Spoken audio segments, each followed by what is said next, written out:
राजनाथ सिंह से लेकर के और मुख्तार अब्बास नकवी हो या फिर राजीव प्रताप रूडी हो, सुशील कुमार मोदी हो, मध्य प्रदेश के मुख्यमंत्री शिवराज सिंह चौहान हो, वसुंधरा राजे हो, रमन सिंह हो, ये सब एक तरीके से टूट पड़ेंगे मोदी पे कि आपकी वजह से ये चुनाव हमने हारी है। यदि हमारे नेतृत्व में ये चुनाव लड़ी जाती तो हम चुनाव हारते नहीं, हम चुनाव जीतते हैं। नमस्कार, मैं रंजन यादव, मेरे इस YouTube मंच पे आपका स्वागत है। दोस्तों, 3 दिसंबर का इंतजार हम सबको है, मोदी जी को भी है और राहुल गांधी को भी है कि आखिर 3 दिसंबर का नतीजा क्या आता है।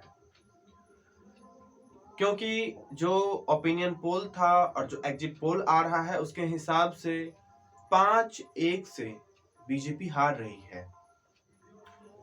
जो उम्मीद और जो कयास लगाए जा रहे हैं, जो संभावनाएं व्यक्त की जा रही हैं, उसके हिसाब से राजस्थान में हो सकता है बीजेपी सरकार बना ले। हालांकि कई एग्जिट पोल दावा कर रहा है कि जितनी बहुमत होनी चाहिए सरकार बनाने के लिए उतना बहुमत बीजेपी राजस्थान में भी नहीं जुटा पा रही है। बावजूद इसके यदि बीजेपी जिस तरीके से दावा कर रही है कि मध्य प्रदेश, छत्तीसगढ़ और राजस्थान में बीजेपी की सरकार बनेगी, और यदि वाकई ऐसा होता है तो फिर लोकसभा चुनाव 2024 में क्या सिनेरियो होगा। और यदि बीजेपी सेमीफाइनल माने जाने वाले इस चुनाव में, इन 5 राज्यों के चुनाव में यदि राजस्थान भी नहीं जीत पाती है, एक भी राज्य नहीं जीत पाती है, वैसे तो तेलंगाना और मिजोरम से पहले ही बीजेपी बाहर है। वो मान चुकी है कि न तो तेलंगाना में और न ही मिजोरम में हमारा कोई स्टॉक है, हमारी कोई वहां कंपटीशन है, न हम मतलब है ही नहीं वहां कंपटीशन में, वो है ही नहीं, न तेलंगाना में और न ही मिजोरम में। लेकिन जो इतनी राज्यों में मध्य भारत के हिंदी पट्टी के माने जाने वाले मध्य प्रदेश, राजस्थान और छत्तीसगढ़, वो ये दावा करती है कि इन 3 राज्यों में मेरी सरकार बनेगी। हो सकता है उसके हिसाब से वो यदि कहती है तो बन भी जाए। लेकिन जो इंडिपेंडेंट सर्वे एजेंसी है, जो ओपिनियन पोल आ रहे हैं, जो एग्जिट पोल आ रहे हैं, जो ग्राउंड जीरो से रिपोर्टें आ रही हैं, उसके हिसाब से थोड़ी बहुत उम्मीद राजस्थान में बीजेपी को नजर आ रहा है। बाकी न तो मध्य प्रदेश में और न ही छत्तीसगढ़ में बीजेपी सरकार बना सकती है। बहरहाल, लेकिन जब ये नतीजे आते हैं तो फिर इसका क्या नतीजा होगा उस पर बात हम करेंगे, और लोकसभा चुनाव 2024 पे इसका क्या असर हो सकता है, इसको ध्यान में रखते हुए बाकी सारी सिनेरियो को आज हम समझने का प्रयास करेंगे। अब दोस्तों, सेमीफाइनल माने जाने वाले इन 5 राज्यों के चुनाव में बीजेपी या तो राजस्थान में सरकार बना सकती है, या फिर ऐसा भी सिचुएशन आ सकता है कि वो राजस्थान में भी सरकार बनाने की स्थिति में न हो। तो एक तरह से सेमीफाइनल मोदी की हार मानी जाएगी, क्योंकि ये जो चुनाव लड़ा गया है, ये मोदी के चेहरे पे चुनाव लड़ा गया है। ये पूरी एक तरह से केंद्रीय नेतृत्व के हाथों में ये चुनाव था और उसी के दमखम पे ये 3 राज्यों का चुनाव लड़ा गया है। उसके बाद तो मोदी जी पे सारा का सारा ठिकरा फूटेगा। मोदी जी पे को ये क्रेडिट लेनी पड़ेगी कि हमने स्टेट लीडरशिप को दबाया, जिसके वजह से यहाँ चुनाव हमने हारी है। उसके बाद अच्छे दिन राहुल गांधी के आएंगे, लेकिन इसके साथ साथ बीजेपी के एक और कद्दावर नेता का जैसे लगता है कि अच्छे दिन आएंगे। वो नेता है केंद्रीय राज्य मार्ग मंत्री नितिन गडकरी, जो आरएसएस से भी अच्छा ताल्लुकात उनका है, और कई मायनों में वो इस देश के प्रधानमंत्री होने का दमखम रखते हैं। और इसी वजह से ये कयास लगाया जा रहा है कि हो सकता है कि 3 दिसंबर का दिन राहुल गांधी के लिए अच्छा दिन हो ही साथ बीजेपी के एक बड़े नेता नितिन गडकरी के लिए भी एक शुभ संकेत दे सकता है। क्योंकि जिस तरीके से 2012 के बाद से लगातार मोदी जी ने नितिन गडकरी को टारगेट किया है, उनको बिल्कुल एक तरीके से अपना कंपटीटर मानते हैं, अपना प्रतिद्वंदी मानते हैं, और इसी वजह से जितना वो कर सकते थे नितिन गडकरी को पूरी तरीके से साइडलाइन कर चुके हैं। बीजेपी से, सरकार से, हर जगह से उनको साइडलाइन कर चुके हैं। अब दोस्तों 3 दिसंबर का जो दिन है वो इस मायने में भी बेहद महत्वपूर्ण है कि आरएसएस आगे फिर क्या चाहती है, क्योंकि आरएसएस के अंदर भी बेहद तनावपूर्ण माहौल है अभी कि जिस तरीके से इन 3 राज्यों में परफॉर्मेंस होनी चाहिए वो परफॉर्मेंस नहीं है। और इस वजह से कयास लगाया जा रहा है कि नितिन गडकरी का संबंध आरएसएस के सर संघ चालक मोहन भागवत से भी अच्छे संबंध है और हो सकता है कि आरएसएस एन वक्त पे नितिन गडकरी को आगे धकेल दे। वो पीएम पद की दावेदारी के तौर पे नितिन गडकरी को पेश कर सकता है, क्योंकि जिस तरीके से राजस्थान में वसुंधरा राजे को दरकिनार करके केंद्रीय नेतृत्व के द्वारा चुनाव लड़ा गया, यदि 3 दिसंबर को मनमाफिक रिजल्ट नहीं आते हैं राजस्थान में तो वसुंधरा राजे भी बोलने से बाज नहीं आएंगे। वो खुल के बोलेंगे कि यदि हमारे हाथों में कमान होती तो आज राजस्थान की स्थिति वो नहीं होती जो है। जो अपेक्षित रिजल्ट बीजेपी और आरएसएस चाहती है राजस्थान से, वो रिजल्ट हम लाके देते हैं यदि मेरे हाथ में कमान होती तो।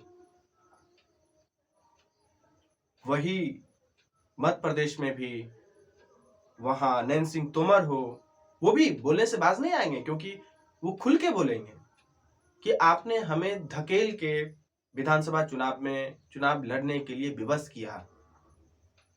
शिवराज सिंह चौहान भी बोलेंगे कि आपने जिस तरीके से हमें साइडलाइन करके ये चुनाव लड़ने की कोशिश की, इसी वजह से हम मध्य प्रदेश हारे हैं, क्योंकि हम अपने चेहरे पे 18 सालों तक मध्य प्रदेश में बतौर मुख्यमंत्री के तौर पे शासन किया है, चुनाव जीती है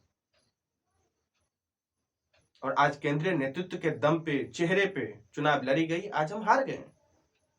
छत्तीसगढ़ में भी रमन सिंह बोलने से बाज नहीं आएंगे, क्योंकि ये जितने भी नेता हैं खांटी बीजेपी के नेता हैं। ये अटल जी, लाल कृष्ण आडवाणी, मुरली मनोहर जोशी, इन सबके कल्चर का ये नेता है। चाहे राजनाथ सिंह हो, चाहे मध्य प्रदेश के मुख्यमंत्री शिवराज सिंह चौहान हो, वसुंधरा राजे हो, रमन सिंह हो, ये जो भी लोग हैं इन सब से संबंध नितिन गडकरी का बेहद अच्छा है। अच्छा संबंध है नितिन गडकरी का इन सभी, क्योंकि ये सब नेता खांटी बीजेपी नेता है और इन सभी लीडर से नितिन गडकरी का अच्छा ट्यूनिंग है। और इतना ही नहीं, साथ ही साथ मेनका गांधी हो, वरुण गांधी हो, इनके साथ भी नितिन गडकरी का अच्छा संबंध है। और भी कई नेता हैं जिनके साथ नितिन गडकरी का अच्छा संबंध है। वो सुशील कुमार मोदी जो बिहार के पहले डिप्टी चीफ मिनिस्टर थे, राजीव प्रताप रूडी हैं, शहनवाज हुसैन हैं, और भी मुख्तार अब्बास नकवी हैं, रविशंकर प्रसाद हैं। ये जितने भी बीजेपी के बड़े और कद्दावर नेता हैं सब कहीं न कहीं मोदी जी से नाखुश हैं और इन सबों का संबंध नितिन गडकरी से अच्छे माने जाते हैं। ये सब जानते हैं कि किस तरीके से नितिन गडकरी को मोदी जी अपने लिए एक थ्रेट मानते हैं और उसको साइडलाइन करने के लिए वो कोई कसर नहीं छोड़ी। चाहे उनके पास 5-5 मंत्रालय एक वक्त होता था कि नितिन गडकरी के पास था, लेकिन सारा मंत्रालय उनसे ले लिया गया। मात्र एक मंत्रालय, ये ट्रांसपोर्ट एनएच वाला जो मंत्रालय होता है, राज्य मार्ग मंत्रालय, एक मंत्रालय मात्र नितिन गडकरी के पास है। ये नए नए जो नेता हैं जो चमचागिरी और चापलूसी करते हैं, जो ब्यूरोक्रेट हैं, उनके पास कई मंत्रालय हैं, 3-3, 4-4 मिनिस्ट्री उनके पास है। लेकिन नितिन गडकरी जैसे कद्दावर और आरएसएस में भी और बीजेपी में भी दमखम रखने वाले इन नेता के पास सिर्फ एक मंत्रालय है। और इसका दुख ऐसा नहीं है कि सिर्फ नितिन गडकरी को ही है, वो महाराष्ट्र से लेकर के बिहार तक और उत्तर प्रदेश से लेकर के हिमाचल तक हर जगह उनके शुभचिंतक हैं। और वो ये कयास लगा रहे हैं कि यदि 3 दिसंबर को बीजेपी के मन मुताबिक, आरएसएस के मन मुताबिक रिजल्ट नहीं आती है, तो ये जितने कद्दावर नेता हैं, राजनाथ सिंह से लेकर के और मुख्तार अब्बास नकवी हो या फिर राजीव प्रताप रूडी हो, सुशील कुमार मोदी हो, मध्य प्रदेश के मुख्यमंत्री शिवराज सिंह चौहान हो, वसुंधरा राजे हो, रमन सिंह हो, ये सब एक तरीके से टूट पड़ेंगे मोदी पे कि आपकी वजह से ये चुनाव हमने हारी है। यदि हमारे नेतृत्व में ये चुनाव लड़ी जाती तो हम चुनाव हारते नहीं, हम चुनाव जीतते हैं। और दोस्तों, बीजेपी की जो कल्चर रही है, बीजेपी का जो ओरिजिन रहा है, उसके हिसाब से अटल जी हो, लाल कृष्ण आडवाणी हो, मुरली मनोहर जोशी हो, ये सब जो नेता थे वो मूलभूत या मौलिक रूप से बीजेपी लीडर थे और इन्हीं के एक तरह से हेरिडिटरी या कहें उत्तराधिकारी के तौर पे नितिन गडकरी को जाना जाता है। नितिन गडकरी को मॉडरेट फॉर्म में अटल जी माना जाता है। वो प्योर और खांटी बीजेपी के नेता हैं और आरएसएस से भी उनका उतना ही लगाव है जितना बीजेपी से है। वो नागपुर से बिलोंग करते हैं, नागपुर से ही आते हैं, इस वजह से भी आरएसएस से उनका अच्छा नाता रिश्ता है, अच्छा ताल्लुकात है। तो आरएसएस में भी उनकी अच्छी पकड़ है, चाहे मोहन भागवत हो या फिर उसके जो आरएसएस के और भी जो नेता हैं, मनमोहन वैद्य हैं, उनके साथ भी अच्छा संबंध माना जाता है नितिन गडकरी का। तो नितिन गडकरी की पकड़ जो है आरएसएस में भी उतनी ही है जितनी बीजेपी के अंदर बड़े बड़े नेता से उनका अच्छा संबंध माना जाता है। लेकिन शुरुआत से ही 2012 से ही 11-12 से ही लगातार मोदी जी नितिन गडकरी को एक तरह से अपने लिए थ्रेट मानते हैं, अपना प्रतिद्वंदी मानते हैं, अपना कंपटीटर मानते हैं और इसी वजह से उनको साइडलाइन करने में कोई कसर नहीं छोड़ी है। जब सरकार बनी तो उनको 5 मंत्रालय मिला था, लेकिन धीरे धीरे आहिस्ते आहिस्ते एक एक करके उनसे 4 मंत्रालय छीन लिए गए और अब उनके पास सिर्फ 1 मंत्रालय है। जो पार्लियामेंट्री कमेटी होती है, संसदीय समिति होती है, उससे भी नितिन गडकरी को निकाल दिया गया है। सेंट्रल इलेक्शन कमेटी जो होती है, उससे भी नितिन गडकरी को साइडलाइन कर दिया गया है। मतलब एक तरीके से पूरी कोशिश की गई है कि नितिन गडकरी को दरकिनार किया जाए। लेकिन 3 दिसंबर का जो नतीजा आएगा और उसके बाद की जो सर्कमस्टांसेस होगी, उसमें नितिन गडकरी के लिए अच्छे दिन आ सकते हैं। मोदी जी के बुरे दिन की शुरुआत होगी तो नितिन गडकरी के अच्छे दिन आएंगे।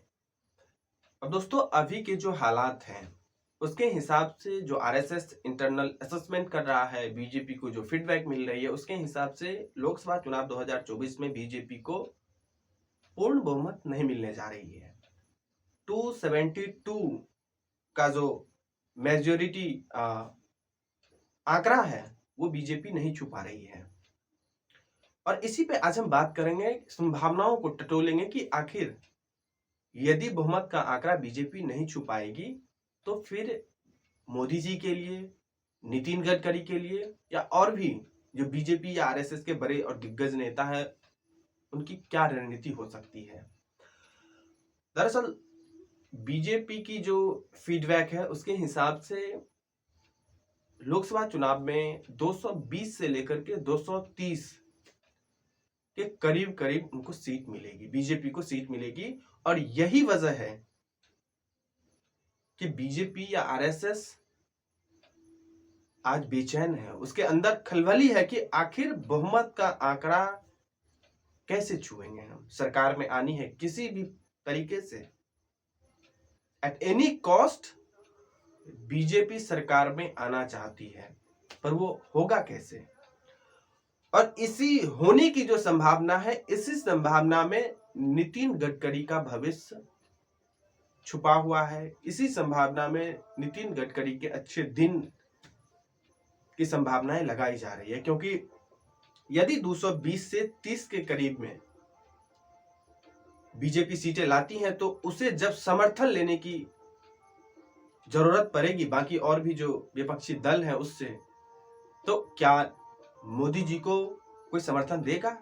मुझे नहीं लगता है कि कोई भी विपक्ष आज के डेट में, चाहे वो इंडिया अलायंस के कोई भी घटक दल हो या बाकी और भी जो पार्टीज हैं, वो मोदी जी को समर्थन दे सकता है।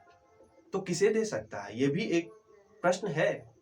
तो वो नितिन गडकरी ऐसे नेता हैं जिनका अक्रॉस अ पार्टी लाइन और भी विपक्षी नेताओं के साथ अच्छे संबंध हैं, और वो यदि नितिन गडकरी को प्रधानमंत्री पद के तौर पे कैंडिडेट के लिए घोषित की जाती है, तो वो विपक्षी दल भी, विपक्षी पार्टी भी, विपक्षी नेता भी नितिन गडकरी को सपोर्ट कर सकता है।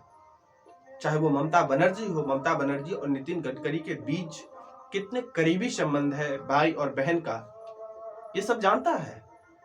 पश्चिम बंगाल सपोर्ट करेगा यदि नितिन गडकरी पीएम पद के कैंडिडेट होते हैं, तो ममता बनर्जी सपोर्ट करेंगे।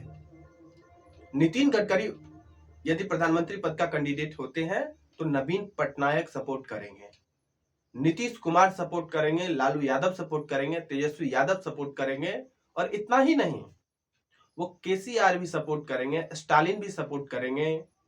जितने भी विपक्ष के बड़े बड़े नेता हैं उन सब से नितिन गडकरी का अच्छा संबंध है। चाहे महाराष्ट्र में उद्धव ठाकरे हो या फिर शरद पवार हो, अखिलेश यादव हो, सब सपोर्ट करेंगे। तो प्रश्न आता है कि यदि सब सपोर्ट करेंगे तो क्या नितिन गडकरी को पीएम पद के लिए कैंडिडेट घोषित की जाएगी? ये सब डिपेंड करेगा 3 दिसंबर के नतीजे पे। यदि 3 दिसंबर का नतीजा मोदी के फेवर में आती है तो फिर नितिन गडकरी को तो इस बार लोकसभा की टिकट भी नहीं दी जाएगी। जी हाँ, बिल्कुल आपने सही सुना। ऐसी भी अंदर में खबरें चल रही है कि यदि इस बार 3 दिसंबर को जो सेमीफाइनल माना जा रहा है उसका नतीजा यदि मोदी जी के फेवर में आता है तो नितिन गडकरी को लोकसभा की टिकट भी नहीं मिलेगी। और यदि बीजेपी या आरएसएस के मन मुताबिक नतीजे नहीं आते हैं तो वक्त नरेंद्र मोदी का है बुढ़िया बिस्तर बांधने का, और नितिन गडकरी को पीएम पद के तौर पे, चाहे बीजेपी हो या बीजेपी के अंदर के जो बड़े बड़े नेता हैं वो, या आरएसएस के जो बड़े बड़े प्रचारक हैं, नेता हैं, वो नितिन गडकरी को आगे करेंगे, क्योंकि उन्हें किसी भी हालत में सत्ता में आनी है। और ये सब जानता है, ये किसी से छुपा हुआ नहीं है कि बिहार बीजेपी के हाथ से निकल चुका है, पश्चिम बंगाल बीजेपी के हाथ से निकल चुका है, महाराष्ट्र निकल चुका है बीजेपी के हाथ से, तो फिर वो चुनाव कहां से जीतेगा, कहां से सीटें लाएगी? नहीं है, बिहार में जनाधार नहीं है, पश्चिम बंगाल में नहीं है लोकसभा चुनाव के लिए, न ही महाराष्ट्र में है, न ही झारखंड में है, कहीं भी नहीं है। और अभी जो 5 राज्यों के चुनाव हुए हैं उसका नतीजा 3 दिसंबर को आएगा। तो आप सिर्फ उत्तर प्रदेश से, आप सिर्फ उत्तराखंड से, गुजरात से चुनाव नहीं जीत सकते हैं, सत्ता में नहीं बैठ सकते हैं। अब दोस्तों एक और जो संभावनाएं लगाई जा रही है कि आखिर यदि 3 दिसंबर को मोदी जी के फेवर में नतीजे आते हैं तो फिर नितिन गडकरी का क्या होगा? नितिन गडकरी एक तरह से डंप यार्ड बन जाएंगे, उनको न तो टिकट दी जाएगी, न चुनाव लड़ाया जाएगा, और फिर न ही बीजेपी में उनका कोई स्थान नहीं रह जाएगा। हो सकता है कि वो मार्गदर्शक मंडल का एक हिस्सा बने, जैसे सुमित्रा महाजन है, उसी तरह नितिन गडकरी होंगे, फिर लालकृष्ण आडवाणी हैं ही, मुरली मनोहर जैसी है, जोशी हैं ही। उनको सिर्फ उनके जन्मदिन पे बुके थमाने के लिए मोदी जी जाएंगे, राजनाथ सिंह जाएंगे, अमित शाह जाएंगे और फोटो खिंचवा के सोशल मीडिया पे पोस्ट करेंगे। बाकी उनका काम न तो तब बीजेपी में कोई रह जाएगा, न ही सरकार में रह जाएगी। तो ये सब डिपेंड करेगा 3 दिसंबर के नतीजे पे। हालांकि जो उम्मीद नजर आ रही है वो सिर्फ छत्तीसगढ़ में बीजेपी के लिए उम्मीद की किरण नजर आ रही है। बाकी तेलंगाना और मिजोरम में पहले ही बीजेपी ये मान चुकी है कि हम वहां फाइट में ही नहीं है, जबकि मध्य प्रदेश और छत्तीसगढ़ में वो ये दावा तो कर रही है कि हम सरकार बनाएंगे, लेकिन वहां से जो ग्राउंड जीरो से रिपोर्टें आ रही हैं, जो सर्वे आ रहा है, जो ओपिनियन पोल है, जो एग्जिट पोल है, उसके हिसाब से बीजेपी के लिए स्थिति ठीक नहीं है, बेहद नाजुक है। बाकी 3 दिसंबर का नतीजा हमें भी है, मोदी जी को भी है, राहुल गांधी को भी है, और साथ में नितिन गडकरी को भी है। आज बस इतना ही, अपनी प्रतिक्रिया जरूर दें, फिर मिलेंगे किसी नेक्स्ट वीडियो में।